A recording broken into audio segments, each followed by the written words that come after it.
नमस्कार, म डाक्टर स्मृति Shakya, consultant इन्टरभेन्सनल cardiologist. यो मेरो युट्युब च्यानल हो। यसको उद्देश्य हो मुटु रोग सम्बन्धी जानकारी जनमानसमा पुर्याउने। आज भने हामी सबैका लागि अत्यन्त महत्त्वपूर्ण विषय हार्ट अट्याक बारे जानकारी दिन गइरहेकी छु। हार्ट अट्याक कसरी हुन्छ, यसका लक्षणहरू के हुन्, हार्ट अट्याक हुँदा आकस्मिक उपचार के गर्नुपर्छ र अस्पतालमा यसको उपचार कसरी गरिन्छ भन्ने बारे जानकारी दिन गइरहेकी छु। त्यसैले यस भिडियोलाई अन्तिमसम्म हेरिदिनुहोला र मुटु रोग सम्बन्धी अन्य जानकारी चाहिएमा मेरो यस युट्युब च्यानल अवश्य पनि सब्स्क्राइब गर्नुहोला।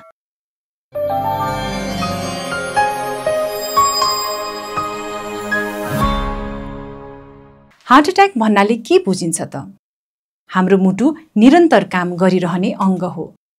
यसलाई निरन्तर काम गर्नको लागि ऊर्जाका रूपमा रगत चाहिन्छ, जुन मुटुका आफ्नै ससाना नलीहरू अर्थात् धमनी मार्फत पुग्छ। जब यी धमनीहरू कुनै कारणले अचानक बन्द हुन्छ र रगतको प्रवाह रोकिन्छ, त्यही अवस्थालाई हार्ट अट्याक भनिन्छ।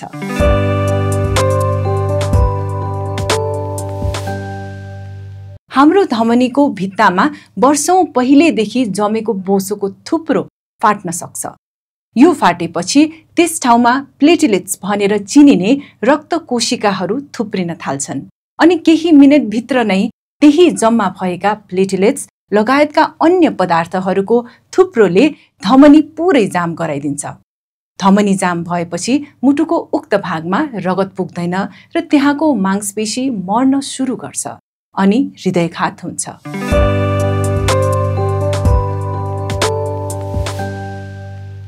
हार्ट अट्याक हुँदा छातीको बीच भागमा ठूलो ढुङ्गाले थिचेको जस्तो भारी महसुस हुन्छ। दुखाइ प्राय देब्रे हात, काँध, ढाड वा बङ्गरासम्म सर्दछ। सास फेर्न गाह्रो हुन्छ। अचानक चिसो पसिना आउन थाल्छ। वाकवाकी लाग्छ, पेट गडबडी हुन सक्छ वा हल्का रिङ्गटा लाग्न सक्छ। कहिलेकाहीँ सिधै बेहोस पनि हुन सक्छ। यदि तपाईलाई यस्ता लक्षणहरू 15-20 मिनेट भन्दा बढीसम्म भइरह्यो र आराम गर्दा पनि कम भएन भने यसलाई ग्यास्ट्राइटिस होइन, हार्ट अट्याक नै हो भनेर शंका गर्नुहोस् र तुरुन्तै अस्पताल गइहाल्नुहोस्। याद राख्नुहोस्, हार्ट अट्याक हुँदा एकछिनपछि हेरौँला नि भनेर बस्नु हुँदैन।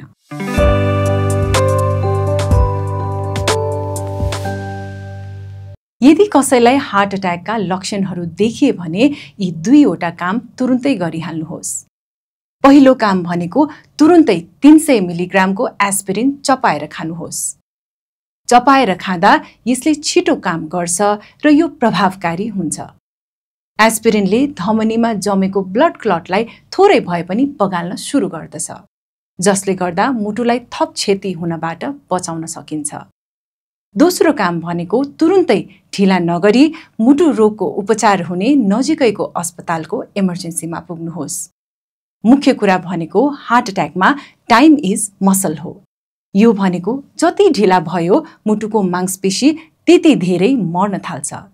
यसको अर्थ जति छिटो अस्पतालमा पुगेर यसको उपचार गर्न सकिन्छ, त्यति नै मुटुको मांसपेशीलाई चाँडै र धेरै बचाउन सकिन्छ।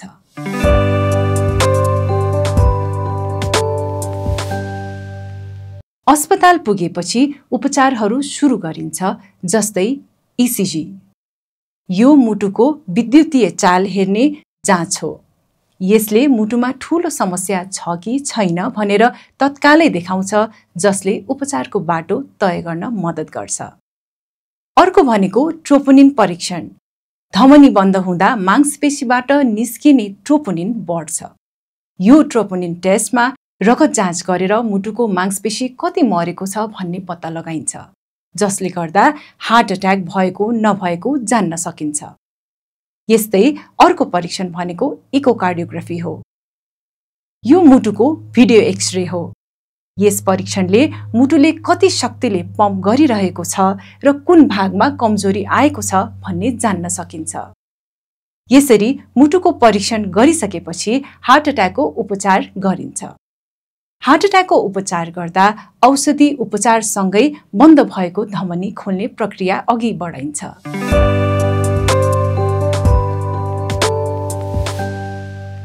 सबैभन्दा पहिले रगत पातलो बनाउने, बोसो पगाल्ने, दुखाइ कम गर्ने र मुटुको चाल स्थिर राख्ने औषधिहरू सुरु गरिन्छ। आवश्यक परेमा बिरामीलाई अक्सिजन पनि दिने गरिन्छ। त्यसको साथसाथै ब्लड प्रेसर कम हुन थाल्यो भने बढाउने औषधि पनि दिने गरिन्छ। बन्द धमनी खोल्ने उपचार एन्जियोप्लास्टी वा थ्रोम्बोलाइसिसको प्रक्रिया पनि सुरु गरिन्छ, जसमा प्राइमरी एन्जियोप्लास्टी सबैभन्दा उत्कृष्ट र आधुनिक उपचार हो। यो प्राइमरी एन्जियोप्लास्टी गर्दा तार अथवा क्याथेटर प्रयोग गरेर बन्द भएको धमनी खोल्ने गरिन्छ। धमनी जाम भएको ठाउँमा एउटा सानो जाली अथवा स्टेन्ट राखिन्छ ताकि धमनी फेरि बन्द नहोस्। जति छिटो एन्जियोप्लास्टी गरिन्छ, बिरामीको ज्यान जोगिनुको साथसाथै मुटुको मांसपेशी पनि त्यति धेरै नै जोगिन्छ। एन्जियोग्राफी र एन्जियोप्लास्टी सम्बन्धी भिडियो यसअघि नै मैले बनाइसकेको छु। उक्त भिडियो मेरो युट्युब च्यानलमा हेर्नुहोस्।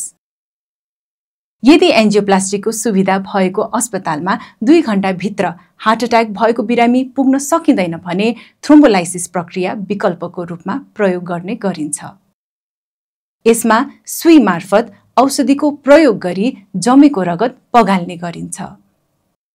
यसले धमनीलाई आंशिक रूपमा खोल्न मद्दत गर्छ र पछि भने एन्जियोप्लास्टी गर्नुपर्ने हुन सक्दछ।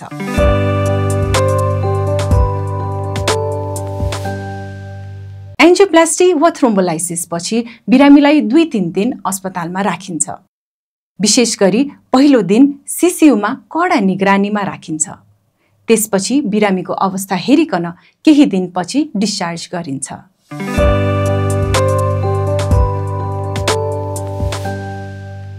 डिस्चार्ज पछि नियमित गर्नुपर्ने कुराहरू के हुन् भने डाक्टरले दिएका रगत पातलो बनाउने औषधिहरू, कोलेस्ट्रोल नियन्त्रण गर्ने औषधिहरू कहिल्यै नछुटाई खानुपर्दछ।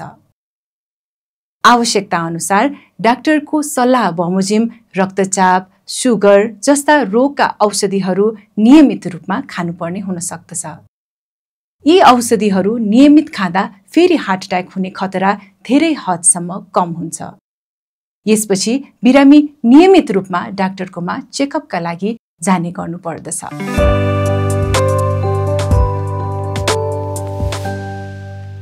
हार्ट एट्याकबाट जोगिन र उपचारपछि स्वस्थ रहन जीवनशैलीमा सुधार ल्याउनु सबैभन्दा महत्त्वपूर्ण हुन्छ। यसका लागि चुरोट वा सुर्तीजन्य पदार्थ पूर्ण रूपमा बन्द गर्नुपर्दछ। खानेकुरामा नुन, चिल्लो र बोसो भएका पदार्थहरू कम गर्नुपर्दछ। नियमित रूपमा हिँडडुल गर्ने र शारीरिक व्यायाम गर्नुपर्दछ। यस्तै तनावलाई व्यवस्थापन गर्न जान्नुपर्दछ। साथसाथै समय-समयमा मुटुको जाँच, इसिजी, इको र रगत परीक्षणहरू गराइरहनु पर्दछ।